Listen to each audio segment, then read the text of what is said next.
Welcome to Body Hack and Build a Better You, the podcast where we unlock the secret to living a longer, healthier life and create a bloom zone in our life and within our family. I'm your host, Michaela Morell, and I'm here to provide you with the tools and knowledge to empower you to build a better you, one essential building block at a time. In today's episode, I am giving you an update on my own body hacking journey, and also I'm updating on my mom's health, what is happening to her. But the episode itself is about sleep. If you are struggling with sleep, you're sleeping too little, you're sleeping too much, you know someone that is not sleeping good, well, this episode is for you. Luckily, we are entering a holiday, so you might be able to practice that sleeping right away, or maybe not. But now it's time for the episode. I want to remind you that this podcast is for educational and entertainment purposes only. Read the disclaimer in the show notes, and I want to remind you to always consult your healthcare provider if you plan to make any dietary changes. Hey guys! I wanted to give you an update a little bit on what I've been doing lately. Since I promised you guys that I would take you on the journey of body hacking myself, and I have been on this journey for the past 10 years trying to figure out how to create better circumstances for our body to self-heal. It have actually been a little bit longer than that. It was actually my first pregnancy 13 years ago that put me on this path because my immune system was so bad and I tried to figure out why, because I was a healthy person, I was eating healthy, and I did everything right. So that's really when my interest started. But I've been digging deeper and deeper and deeper. And right now, I have been on a collagen binge. And I have been using collagen for quite some time because it is one of the most abundant protein in your body. And when we're looking at collagen, it makes up 30% of total protein in your body and 70% of the protein in your skin, making it essential for the structure and elasticity. And I have lots of friends that are starting to investigate Botox and other things to have a youthful appearance. But I started collagen about maybe a year and a half, but I have been a little bit on and off. I haven't really stayed very consistent. And I stayed very consistent for like 3 months, and then I was off for a few months, and then I was on it.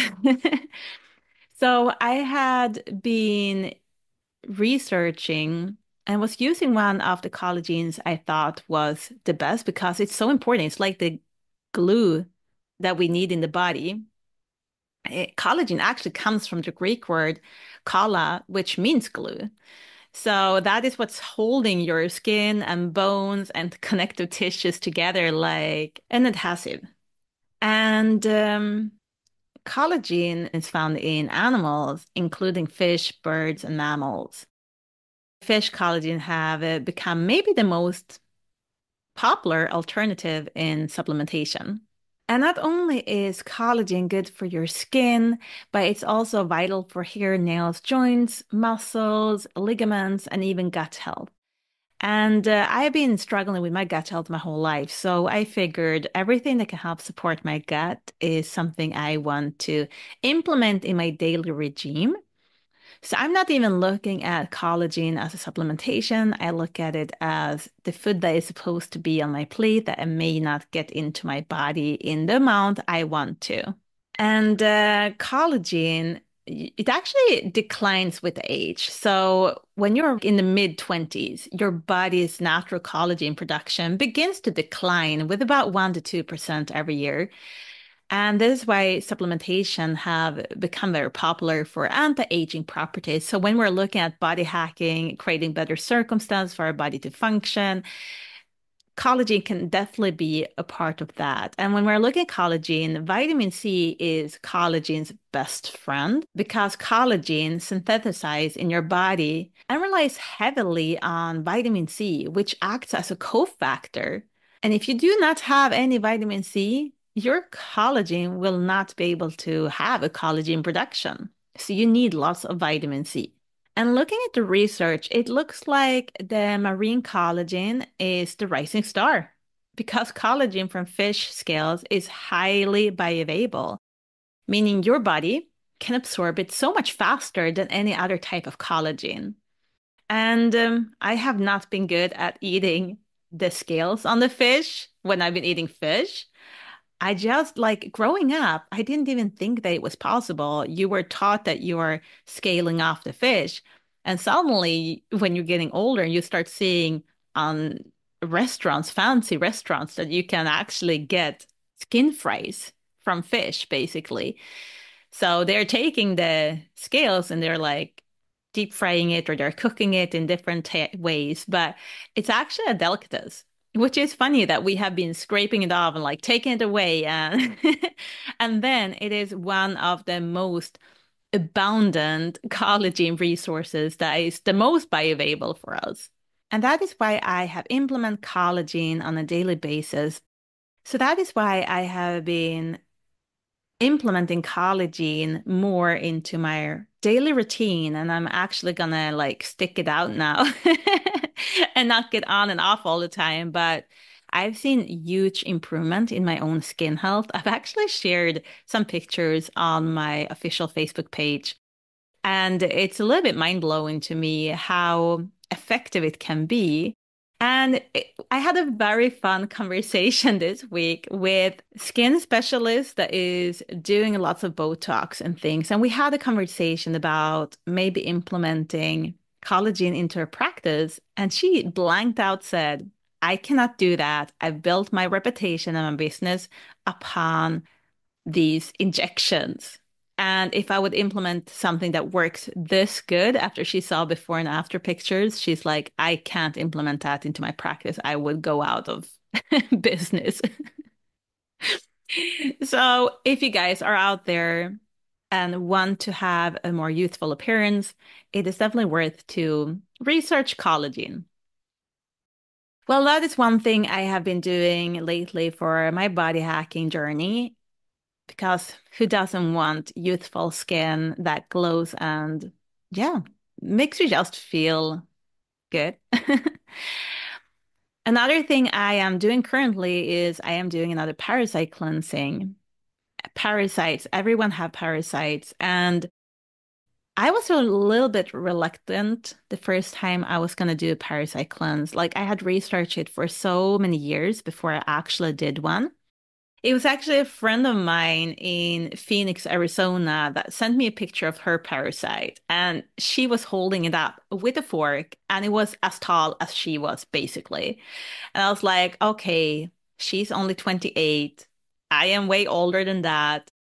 And when you read up on parasites, you're more prone if you have been around animals, if you have been traveling the world. And me growing up with horses, dogs, cats, chickens, rabbits, hamsters, guinea pigs, whatever animal you can think of, including I've been traveling the world. I traveled so much. And yeah, I love food, but you never know where it's really, really coming from or who have been, what it's subjected to. And actually, most parasites can actually come from veggies. So do not think that it's only from animal sources. But I decided to do parasite cleansing, and this is my third time doing it now. And the first time before I started, I really decided because of her picture, but also because I had been having a phase in my life where I just felt bloated all the time. And it did not matter that I was on a gluten-free diet. I felt bloated just from eating a banana. I felt pregnant right away. So I definitely had some overgrowth of either parasites or candida or something that was giving me the bloatiness just from having a banana. So I decided to do the parasite cleansing, and I will probably talk more in depth with that in a future episode because I'm planning an episode on poops and parasites. But the end result was that my stomach became flatter. I did not have as much bloatiness after I was eating. And yeah, I could really see fat around my belly area start shedding.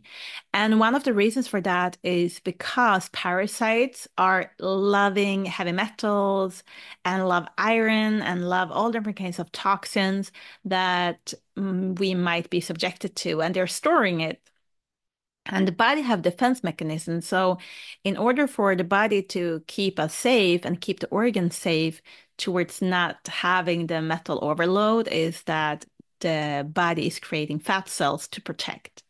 So a lot of people that are having lots of fat on their belly, it can actually be their intestines and parasites that and toxicity and heavy metals that is causing the added signals to keep on building up belly fat to protect the organ and keep the heavy metals and toxins as far away from the organs as possible. So I am actually doing my third cleanse now, and it's always exciting. It's always good and refreshing to feel like you're doing stuff for your body that is, it can also help improve your energy levels. So if you're always tired, you might struggle with a parasite issue.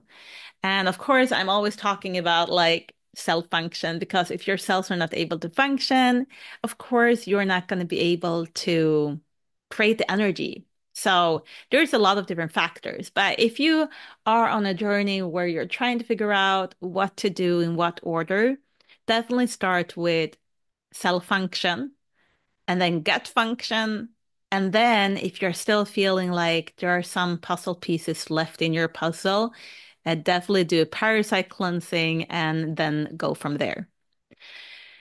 So those two are a couple of things I am doing right now for my body hacking journey. Of course, I am trying to stay on track even through Christmas with my nutritional intake, always viewing food as nutrition. I want as much nutrition that is good nutrition to go into my body as possible, and trying to avoid everything that is causing harm to our body, sugar, vegetable oils, processed foods, and so on. Right now, I have a slow cooker downstairs standing and boiling with some good grass-fed organic meat and some veggies. I'm doing a meat stew. So that's a little bit about me. A short update on my mom is that she is still at the hospital. She had been in and out a little bit, but she's having an aggressive bacteria in her blood. But we're getting a little bit closer, and I wanted to talk about this because you may know someone that is struggling and you can't figure out what is wrong. And one thing I would like you to look into is gum health, and teeth health. So my mom have been struggling with some teeth for some time. I've told her she needs to go and take care of it. And finally, the doctors opened up her tooth and saw that it was lots of bacteria growing under a root canal. So they ended up pulling the tooth, which is great. So that was one place where the bacteria was growing and growing and growing, and it kept on leaking out directly out in the bloodstream, causing a bacterial overgrowth in her blood. So it's not even the cancer right now that is giving her problem. It is the bacterial overgrowth. The doctors have actually taken new x-rays. They have seen that the cancer have not grown anymore. So that is very exciting news for her. But she is struggling a little bit with keeping on, like staying on track on my protocol when she's at the hospital because, yeah, the protocol she's doing is like a full-time job. But also she have a port in her body that she can get her IVs every day or every other day or every 3 days, depending on how much she needs. But they also found bacterial overgrowth around her port. So they're also going to remove that and they're going to put it in on the other side again on her chest. So now we have found two places where she have had bad bacteria overgrowth, and hopefully the antibiotics now will start being able to help her. But that's the newest on my mom. But in today's episode, I actually wanted to talk about sleep because sleep is so important for so many things. And it is interesting to see how many people are really struggling with having a good sleep hygiene. So when we are looking at sleep, first, let's go over a little bit why we need to sleep. And it's actually a book out there that is really, really good. It's called Why We Sleep that I think that you should read. But just to give you a quick overview over why sleep is so important. Well, it restores physical health. So allows you and your body to repair and regenerate cells, heal injuries, and also strengthen your immune system. It's also very important if you want to have mental clarity. A good night's sleep can actually improve focus, memory, problem-solving skills, and creativity. So if you're feeling like, oh, I can't find a solution, maybe you just haven't slept enough. It can support emotional well-being. Sleep helps regulate emotions, reducing stress and the risk of mood disorder like anxiety and depression. So it's very important to sleep. It can also help promote growth and recovery because during deep sleep, your body is releasing some hormones, some growth hormones. And they are crucial for muscle repair, tissue growth, and overall recovery. And when we're talking about body hacking as well, the growth hormone is so important if you're wanting to have a strong body that is appearing as a youthful body. It can also help and strengthen the immune system. Sleep enhances immune function, making it easier for your body to fight off infections and illnesses. There is a reason why when we're sick, everything we just want to do is lay in bed and not do anything. But remember, sleep is important, not only watching TV shows, but yes, we need the sleep. It can also help us balancing hormones because sleep regulates hormones like cortisol. If you don't know what cortisol is, it's the stress hormone. Also, insulin, which affects energy levels, metabolism, and appetite. So if you are feeling like you're wanting to overeat, it might be also that you're sleep deprived. It can improve heart health. Quality sleep helps regulate blood pressure and also reduces the risk of heart disease and stroke if you have a good night's sleep often, not just once in a while, but if you have a good sleep hygiene. And maybe that is also one of the reasons why so many people that are successful business owners, you can see that often they're sacrificing their sleep, making them prone to have more issues with heart disease and strokes due to the stress maybe that they can't really get rid of because they are always sleep deprived. So if you are an executive out there or a business owner, make sure that you are not compromising on your sleep. So important. It can also help regulate appetite. Sleep impacts hormones like ghrelin and leptin, which both control hunger and fullness. So if you're struggling with your food intake, you feel like you're never full, the first thing you can do is up your protein, but also make sure that you're getting enough of sleep.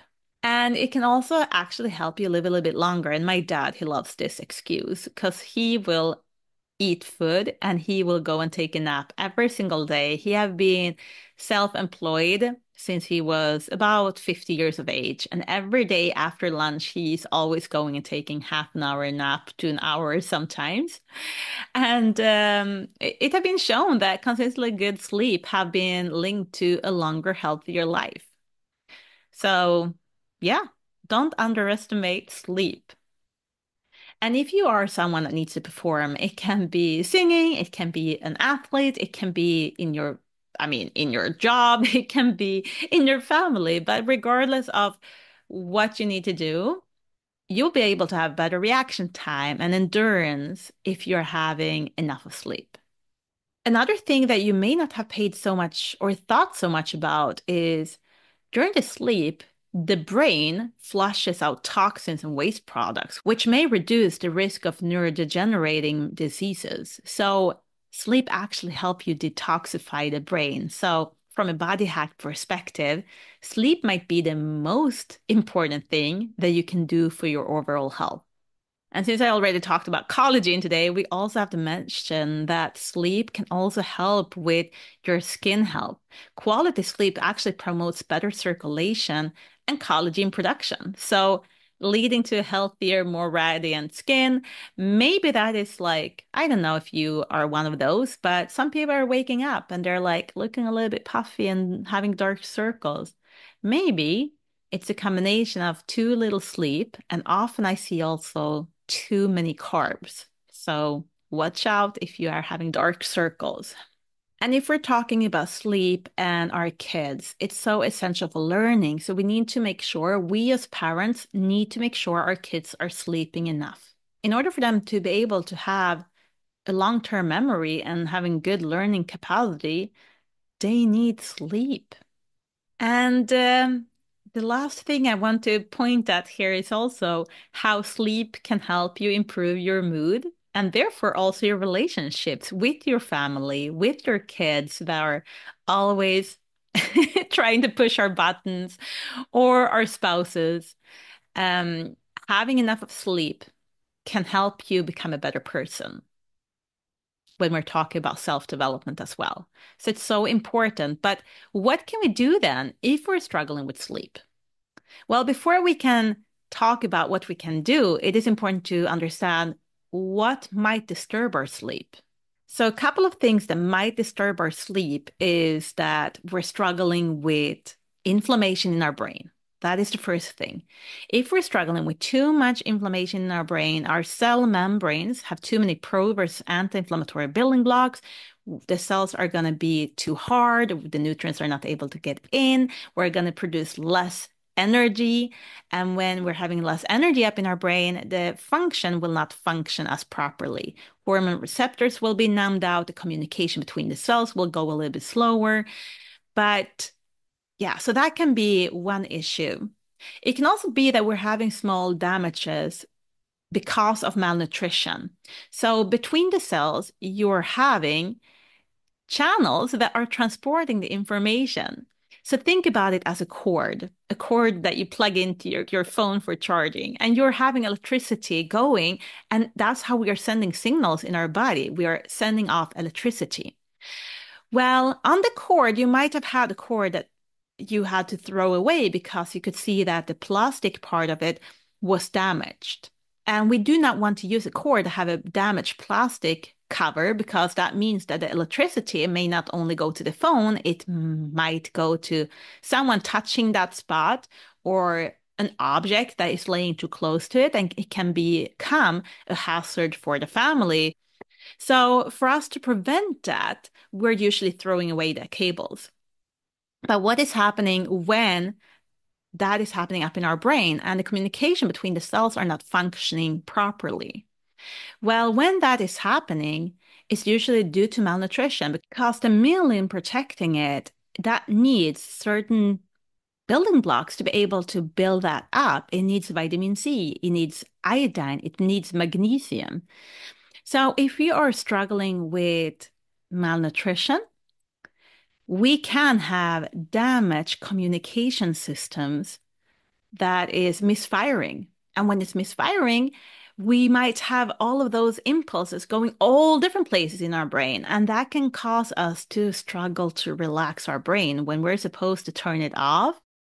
We might have a brain that is just not able to relax. Too many things are happening up there. There's miscommunication, and we just can't turn it off.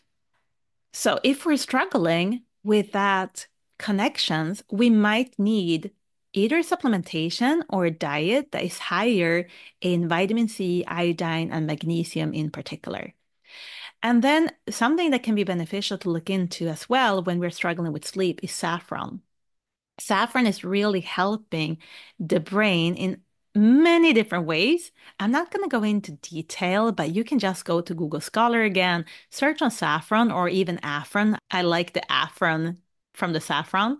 And it helps with mood, anxiety, depression, and so on, according to the science.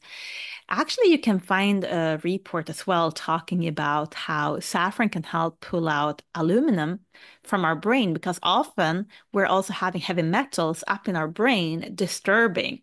Heavy metals should not be up in our brain, but if we have been growing up using a deodorant that had aluminum, we put it on our armpits and it goes into our body and it can actually get stored up in our brain, causing also our brain to misfire information and communication.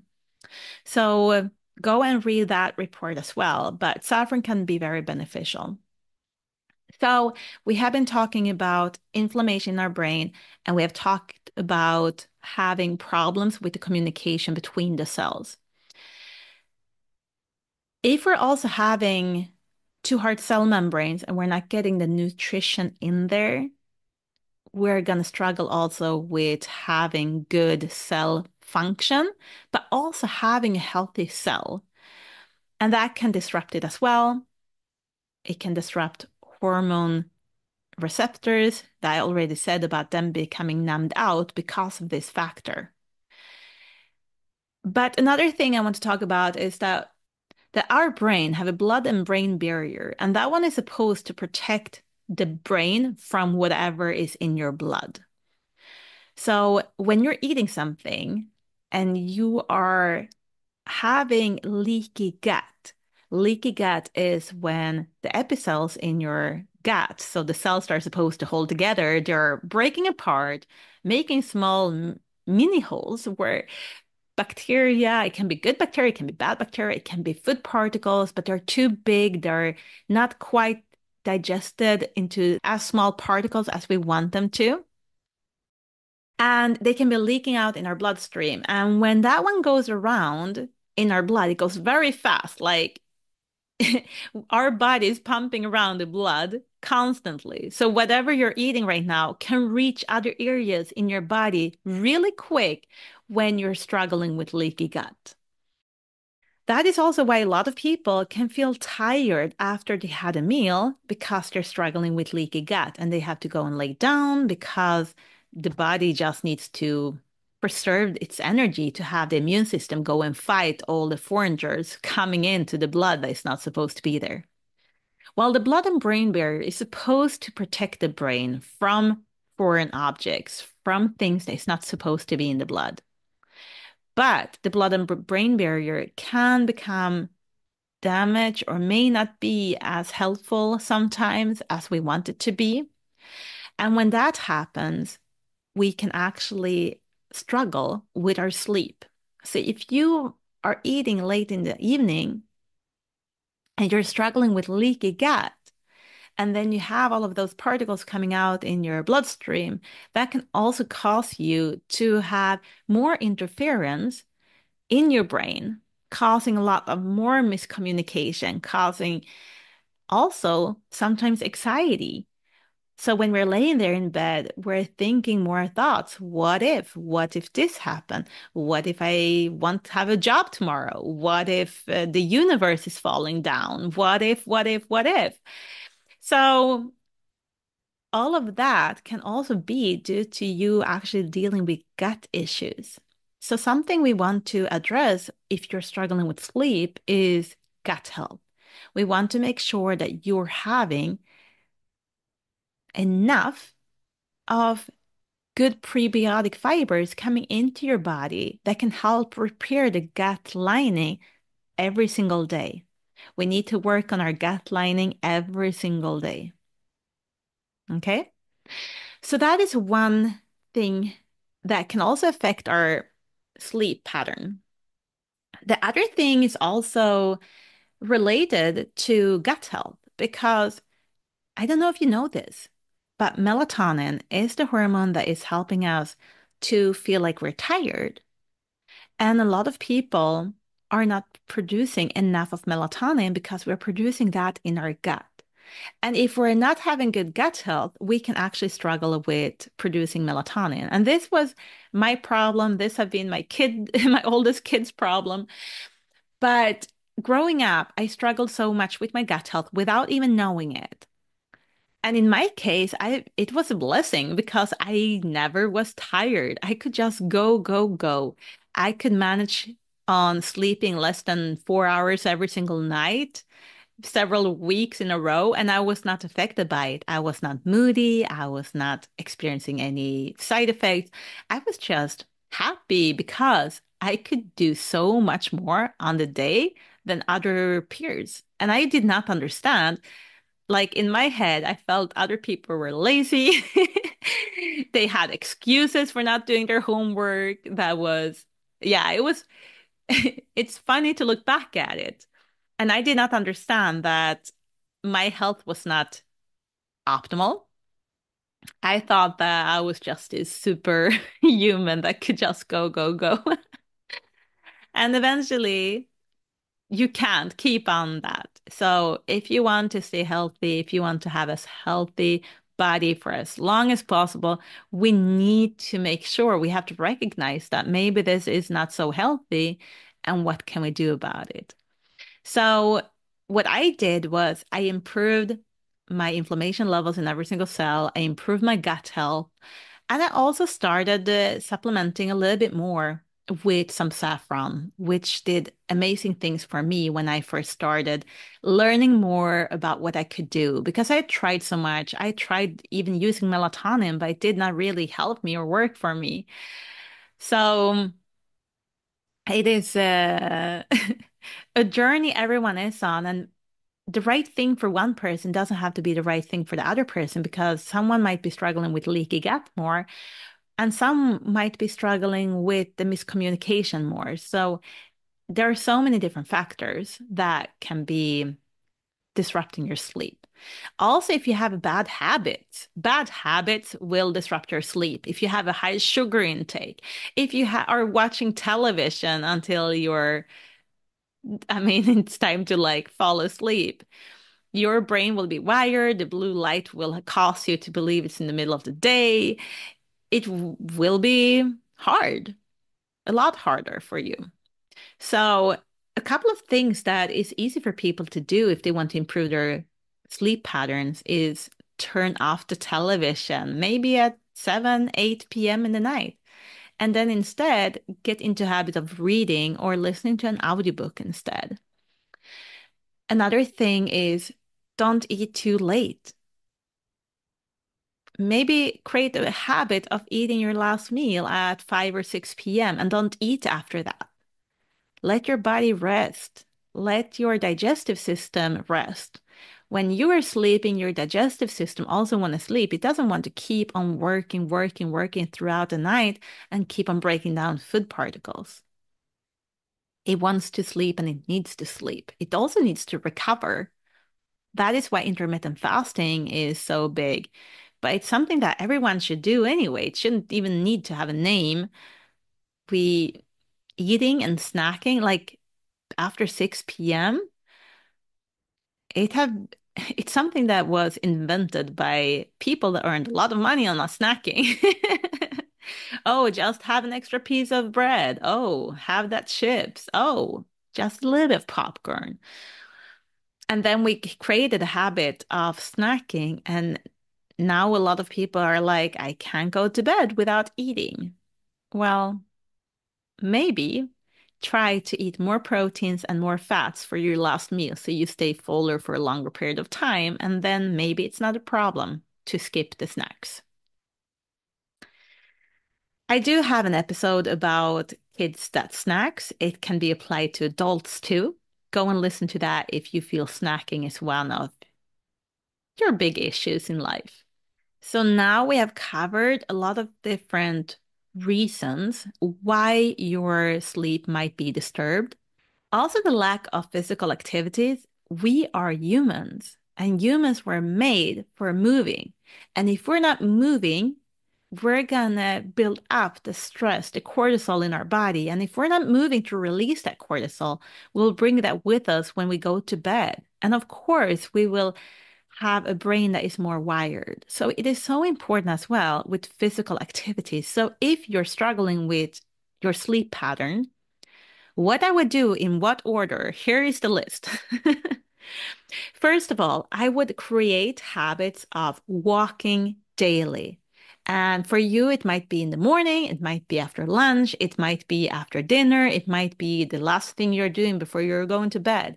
I do not care when you're doing it, but you need to get out and moving. And it's good to have a brisk walk, something that actually releases the cortisol and getting some of the extra energy out of your body so that you can relax. I would actually also implement some breath work. Breath work is so helpful when we're trying to get the body to relax and regulate our nervous system. So just take a few deep breaths.